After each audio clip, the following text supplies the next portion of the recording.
Hello and welcome to this very special interview. Joining me today is India's Telecom, IT, Electronics and Law and Justice Minister. Thank you very much, sir, for talking to us here on Bloomberg TV. I want to go back to the last conversation I had with you, which was before you came to power and your government came with such a decisive mandate. You talked about four very crucial areas of infrastructure, and you told me how each of these had been despite having been shining examples, that's the word you used. Ironically, one of them is now in your control, which is telecom. And you had talked about the fact that how the scam, the corruption, the crony capitalism in giving out licenses had brought the sector to where it's come down to. You've had, of course, only a month plus now, but I'm sure by now you have some sense in terms of what is the problem. I know you've inherited a mess, if I may say. Yes, you are very right. The Prime Minister has given me a big responsibility. And the first thing I said after assuming office was my broad vision. If Mr. Atal Bihari Vajpayee government was known for national highway, Mr. Modi's government would be known for broadband highway. The Prime Minister is very keen for ensuring digital connectivity in the country, broadband, satellite connectivity everywhere. His vision is, why can't we have Wi-Fi in all the university campuses, broadband in all the schools of India? And it's very important for your viewers to know that the Prime Minister devoted 2.5 hours on IT, 2 hours on telecom, and 1.5 hours on postal department under me. The Prime Minister of India devoted nearly 7 hours. Yes, you are right, telecom has been a mess. I did not talk much openly after becoming minister.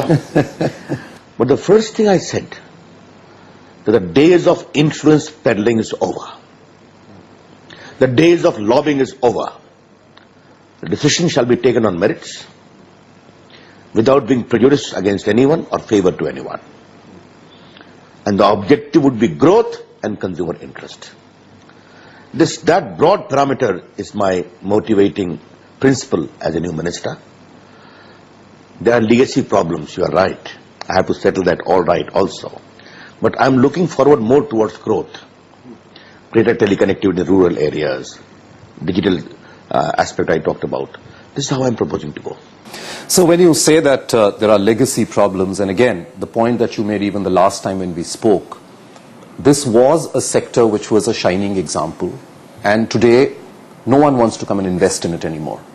No new players want to come and invest in it anymore. Existing players are grappling with all kinds of litigation, and I will talk about the law aspect as well, because that's again a ministry which is under you. But how do you intend to fix this problem? Well, obviously I cannot go public about it, but let me go one by one. First is the fairness of decision-making process. And I differ with you that people are not willing to come. Immediately after we have taken over, there is big excitement as far as India as an investment destination is concerned. Yes, I was talking about before your government came. All right. Not talking after that. Yes. 2 days ago, the Facebook chief, Shankar, met me, keen to invest in India. Mr. John Chambers of the Cisco met me, had a very elaborate talk on issues from electronic manufacturing to other things. There is that. But yes, you are right, there are problems. Especially in telecom. I'm coming to telecom. Therefore, you need to segregate the legacy issue and growth. The two things are different. The growth prospects are certainly there, immense prospects are there. Legacy problem I am trying to figure out and also trying to settle. The first is improving the health of the PSUs like BSNL and MTNL. They're in very bad shape. Let me acknowledge that. Second is settling the mess of spectrum trading, spectrum sharing, spectrum other issues relating to it, enlargement of spectrum scope. These are issues which I am going very deep into it. You are right. A lot of litigation has been there. I cannot wish away. The first thing I have told my department that whatever wrongs have been done, the government must firmly support the proper fair trial of those wrongs. No one should be spared or no one should be tried to be helped or shielded. Innocent should not be prosecuted. That's number one. Number two, what is more important is regaining the confidence in the sector. That's very important. And I have talked to a lot of players, national and international both, and I have told them that you have some personal issues, one operator than other. please settle it yourself. Allow me to help set this department on the right course. And I'm very happy to tell you that there has been a very positive response. Do you believe that one of the problems of this sector was acute corporate warfare? Obviously. And what will you do about it? Have you called them and told them yes, what are your problems? No, I have told them one by one. First is to lay down the broad parameters of decision based upon merits. Secondly, that's equally important, that as far as your rivalry is concerned, you better settle among yourselves. The government cannot come. It will be there, it will be there. It is all over the world. But the rules of the game would be very clear. And thirdly, a principle I am going to follow.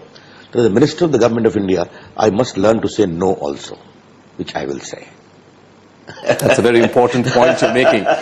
Sir, I want to talk a little about what you just mentioned on the issues pertaining to spectrum. You already talked about 2 or 3 of them. There was this whole prospective charge, one-time spectrum fee. Are you relooking at that entire aspect? Well, I'm not going with to a fresh mind. Well, I'm not going to give any headlines today. Be very clear about it. No, that's all right. I'm just asking you, are you reviewing it? Because that was one of the bane of confusion and problem, isn't it? Surely. I'm only telling you, I'm going very deeper into it. When I say deeper into it, I mean really deeper into it. And when I say deeper into it, I am examining what went wrong. What will be the right course?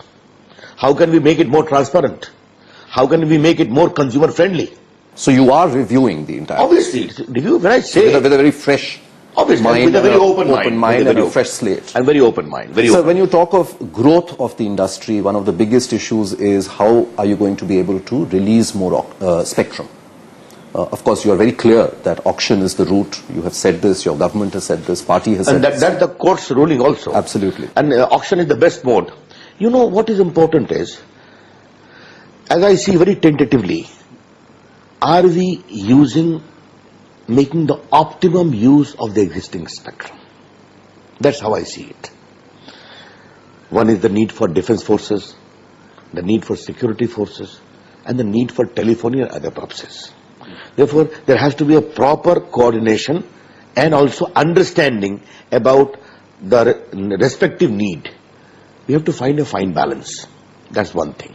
Second is effective, proper and transparent use of a spectrum based upon a mechanism which itself is fair. These are 2 issues, and both I am going to go deeper into it. And can we expect, I know you move very fast and you're working very hard, but can we expect a series of auctions where the groundwork has been done? Let me go through it completely. Surely some will be done, but the details part I cannot say it. Now, why only spectrum? I am seeing the whole mobile phone in its totality. Let me talk something about electronics industry. I would really like to know, the viewers to know. The electronic import into India today is $100 billion. It is likely to become $400 billion. But we don't have big manufacturing base. I am promoting India's electronic industry in a very big way in the manufacturing sector. FDI is 100%. I am requesting foreign players to come, have a collaboration. 2 fab manufacturing facility to enable chips to be manufactured are already in the pipeline. I am pushing it very speedily.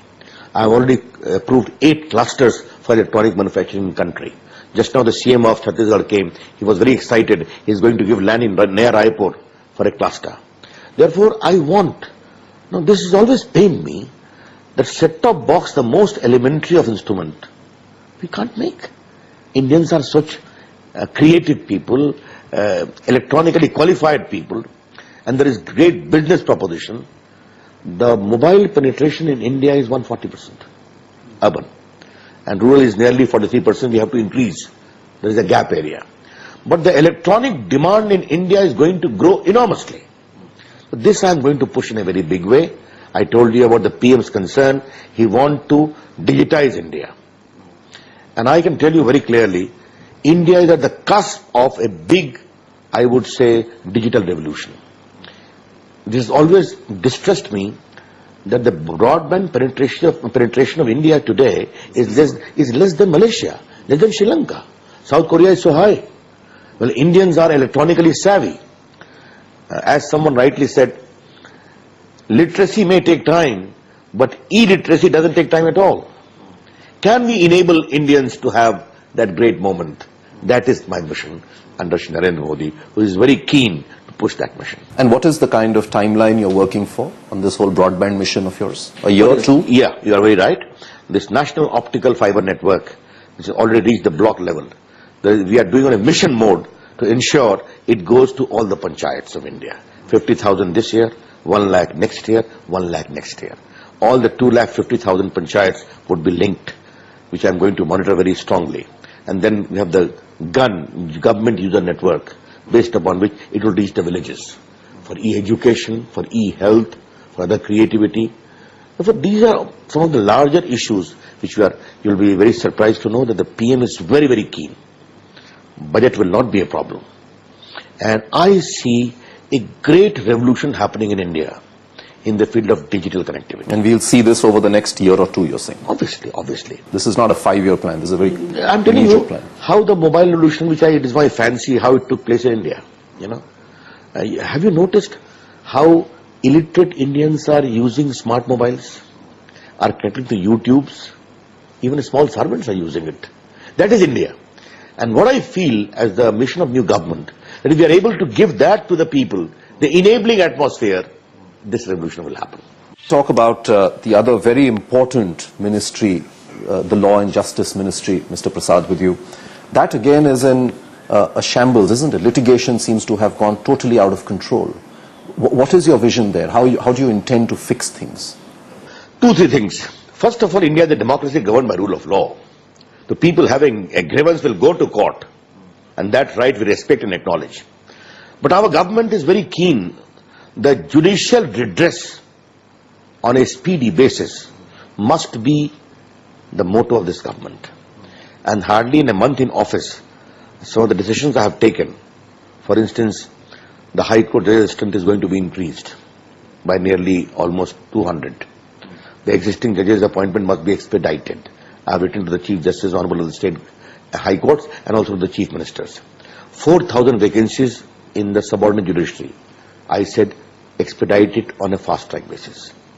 I have written to the Law Commission of India that please identify those laws which are old, archaic, and now redundant. We want to scrap that.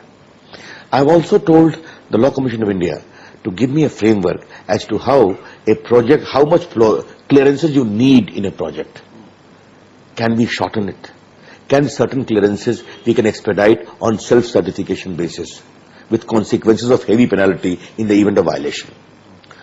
I have also told the Law Commission to give me a framework that while criminal cases of corruption or malfeasance must be prosecuted, palpable civil dispute should not become a ground for motivated criminal complaint.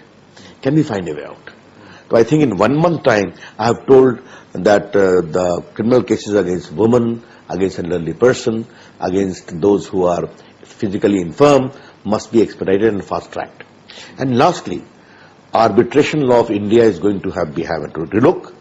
The Law Commission is working on it. I am very keen to push India as a hub of international arbitration. So this is a broad framework in which I am working, and in 1 month time, I have expedited a lot of things. I want to talk to you, and you would know this better than anyone else, having been a very accomplished lawyer yourself. Let's talk about what goes on in the tribunals in terms of the tax tribunals. Whether you look at the Sestat, there are over 1 lakh crore worth of litigation there. You look at the direct tax tribunals, there are another over 1 lakh crore stuck there. These have been very serious issues for investors. We totaled up almost close to $100 billion, which is currently stuck in litigation. And that from a global investor's point of view, and again I'm saying this because there's a lot of expectation from your government. How do you propose to fix that piece, sir? The first thing is to urge upon them to expedite. And that's, I have been emphasizing upon them. Because one thing always understand, if there is a process of law, Commissioner appeals, if you have a problem in tax, you go to the tribunal, you can go refer to the High Court. So these platforms must be available for FSC as well. Suppose they are having a problem. But expedition I quite understand, which I am emphasizing, that there must be assessment and resultant proceeding tried to be done within a specific time frame. You know what is the main mantra of our government, if I can say that? A stable fiscal and economic policy. very clear. Fair and objective and expeditious decision-making process. The rules of the game must be predictable for investors. These are the broad parameters we have set for ourselves, and you may see we are proceeding in that direction only. Narendra Modi, by one stroke, chucked out more than 80 group of ministers. And he has asked us to take decisions quickly, if need be, take his approval. I think that's how we are doing. There are two acts which are extremely significant from corporate India's point of view. One is the whole labor laws, where a lot of progress seems to be being made by your party's chief minister in Rajasthan. Is that a test bed, and could we see changes to that act? Again, it's one of those very old archaic laws. And then there is the Land Acquisition Act, again, where there is a lot of concerns. Are these two pieces of legislation being looked into? First of all, let me tell your viewers, concerns we know. Give us the time to execute it first. It's hardly a month. Time they are more than willing to give you. They only want to hear from you that, is that something you acknowledge as an issue? That's all. Surely we acknowledge it. Labor issues needs to be straightened up. Rajasthan development is a welcome development. We have to work it out in a manner that the labor interest is also properly addressed, and the issues of investment and growth should also be properly addressed. And I think the labor today of India are realizing that it is a changing India. The old mindset cannot continue. And we are also in constant exchange of dialogue exchange with them. And I see things will come out very well. We will settle it. Regarding the land acquisition, yes, while all the farmers whose lands are being taken away, and farmers have an emotional bond with the lands, needs to be paid proper compensation. But land acquisition should not become a kind of a monolith which dissuades investment and prompt execution of projects. Recently, you may recall that Mr. Gadkari called a meeting of all the revenue ministers. Mr. Venkaiah Naidu, the in charge, has spoken about it. We all are speaking about it, but we are not only making the right noises, we are also trying to find the right solution. And yes, many areas of concern in the Act has to be addressed. How it will be addressed, give us some time. Will you repeal that retrospective amendment? The budget is after 2-3 days. You know, in our manifesto itself we have stated, yes, you have, that tax terrorism ought not to be there. I cannot say that retrospective needs to be removed altogether. But there must be predictability and stability in the tax regime and the structure, so that an investor knows where he stands vis-à-vis tax liability. This is the broad parameters of our conduct. Please wait for the budget to be announced and have a little patience, that's all I will say. What about the other issue on which your party and you have all had very strong views, which is multi-brand in retail? The stated position is we don't want that. But you have a government, the previous government, which has issued a notification on that. Small investments may be, but some have already started being made. How will you deal with that legally? But that is an issue to be considered. We'll take a call on that. Our position is very clear, it still remains the same. Let me tell your viewers very clearly and categorically. FDI in retail cannot become the benchmark of reform. We are one of the most pro-reform parties. FDI in technology, FDI in electronics. We are opening the defense sector, you have seen that. Insurance, banking. But FDI retail is an issue which concerns the livelihood of more than 20 million, 30 million, 50 million people. No, sorry, maybe even about 100 million people. We have 1,000 years this whole grocery shop practice in India. Therefore, that is an issue to be considered. And there are concerns that has to be addressed. But this whole campaign, unless you open the FDI for retail, we will not accept your reform credentials, is a premise which I reject with all the authority at my command. And I am deliberately saying it on your channel. One. Second, whenever you open the FDI in retail, you are making a big opening. There are many other issues also to be addressed as far as international cooperation is concerned. The movement of people, backhand technology supply support, issues of visa. Therefore, it has to be taken in a structured manner. It cannot be piecemeal. Now, as far as all the investment bids are concerned, those are issues we'll have to consider. We'll take a decision accordingly. My final question to you, I know you're running behind time, sir, but there has been this whole issue which has played out on the appointment of the judges. It has sent a signal of a kind that there is something not correct or right between the government and the judicial system. I know you have been very clear about this. I remember in our last interview also you said that getting the relationship away from the way it had sunk in the previous regime is going to be something you would do if you were to come to power. Now you are the law minister. How would you? First of all, let me tell you very clearly and categorically that we have the highest respect for judiciary. Independence of judiciary is an article of faith for us, and we shall always stand committed for that. We have the highest respect for judiciary, including the Chief Justice of India. But as far as the issue, I don't want to go into the details of the issue. It will not be proper for me, except to flag one point. The government has got the right to be consulted. In the collegium system itself, the government has got a right to seek a reconsideration. Such a right has been given to the government within the domain of the Supreme Court judgment itself, whereby the collegium system has been established. And with respect, this right the government has exercised based upon sound, cogent, proper, fair and objective grounds. And the manner of this exercise is also based upon ample precedents. That's all I have to say. You've been candid as always. Thank you very much, sir, and wish you all the very best. Thank you.